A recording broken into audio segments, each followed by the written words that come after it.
የህይወትን ተመዝማዝ ደህና ነሽ? ትንሽ አሞኛል። ታዲያ ለምን አታርፊበት? አይ ይሆናል ብለህ ነው? ምን ችግር አለው?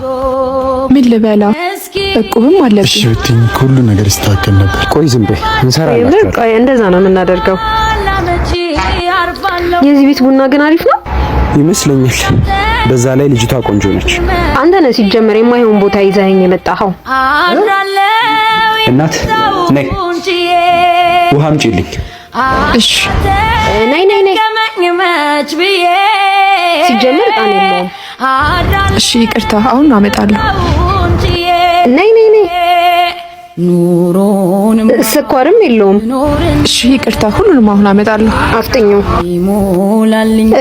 ነይ አረ ምንድነው መጠሪያት? የኔ መቤት ታዥኝ እንደሆነ አንድ ላይ ሰብሰብ አድርግሽ ብታዥኝ። ጭራሽ እየተናገርሽኝ ነው። ትንሽ ስላመመኝ ነው። እኔ ምን አገባኝ? እኛ እኮ ልናስተምምሽ አይደለም የመጣን ልንጠቀም እንጂ። እሺ ይቅርታ። ስራሽንማ ማክበር አለብሽ።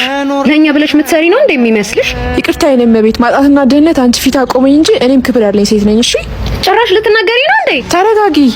አንቺ እኮ ነሽ እኔን በስነ ስርዓት ማስተናገድ ያለብሽ። ትሰሚኛለሽ? ለምን አትወዘውጃት? አትጪብኝ።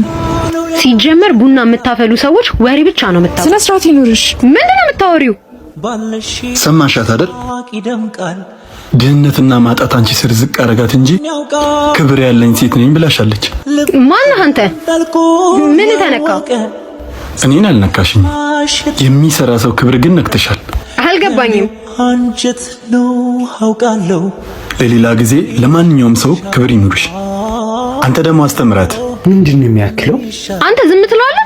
አትናገረውም እንዴ? ምን ልበለው? ብደኮ ነው ተነስቶ አንድ ነገር ቢል በአንድ ጥፊ ማንነቱን እንዲረሳ ነው የሚያደርገው። ያራዳ ልጅ አርፋ አንቺ ቀጫጫዋን ቢያስተምር ይሻላል።